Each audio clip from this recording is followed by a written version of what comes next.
ایک بندے کو پیش کیا جائے گا اللہ کے سامنے، نام اعمال، ایک طرف نیکیاں ایک طرف گناہ ترازو کے پلڑے میں رکھے جائیں گے، نیکیوں اور گناہوں والا پلڑا برابر ہو جائے گا،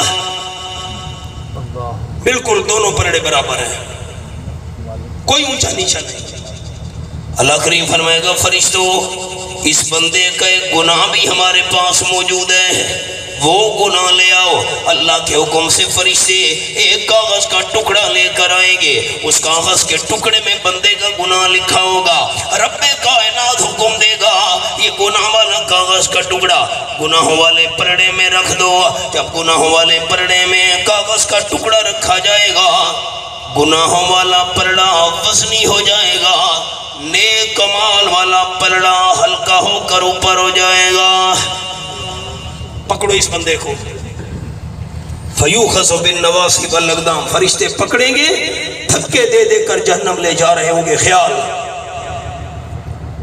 بندہ عرض کرے گا اللہ کانپ رہا ہے، ڈر رہا ہے، جہنم کی تپش محسوس ہو رہی ہے، اے میرے پروردگار ایک بات پوچھنا چاہتا ہوں۔ فرشتوں روکو، واپس لے آؤ۔ فرشتے واپس لے آئیں گے، کون سی بات کرنی ہے؟ اللہ سننا چاہتے بندے کی زبان سے، بندہ کامتے کامتے عرض کرے گا اللہ پہلے تو میری نیکی اور گناہوں والے پلڑے برابر تھے، پوچھنا یہ چاہتا ہوں کاغذ کے ٹکڑے میں میرا کون سا گناہ لکھا ہوا تھا؟ گناہوں والا پلڑا وزنی ہو گیا، مالک کائنات جواب دے گا کاغذ کے ٹکڑے میں لکھا ہوا تھا تیرا ابا تجھ پر ناراض تھا، دنیا میں تو نے والد کا دل دکھایا، والد کی نافرمانی کی۔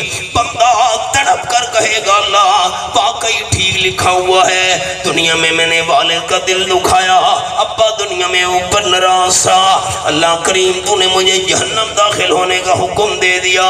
اے میرے پروردگار عجیب بات یہ ہے جب فرشتے دھکے دے دے کر مجھے جہنم کی طرف لے جا رہے تھے میں حیران ہو گیا، اور فرشتے میرے والد کو بھی جہنم لے کے جا رہے تھے۔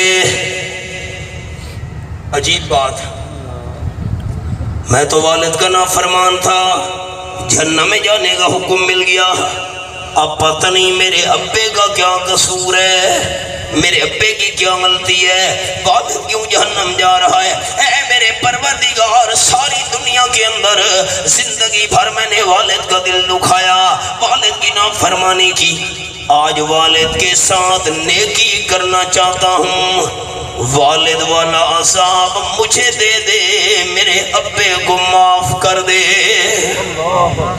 کاش آپ عوام دوست عربی جانتے ہوتے، الفاظ یہ ہیں فَتَبَسَّمَ رَبُّكَ كَمَا يَلِيقُ بِشَانِهِ، اس گناہگار بندے کی درخواست سن کر اللہ کریم اپنی شان کے مطابق مسکرا پڑے گا۔ رب العالمین فرمائے گا بندہ جا خود بید ابیک، تیرا ابا جہنم جا رہا ہے، آج تو ابے سے نیکی کرنے لگا ہے، جہنم جانے والے ابے کا ہاتھ پکڑ لے، تم دونوں جنت چلے جاؤ۔ سبحان اللہ سبحان اللہ۔ میں سنانا یہ چاہتا تھا نیک عمل کا فائدہ دنیا میں بھی ہے، نیک عمل کا فائدہ آخرت میں بھی ہے۔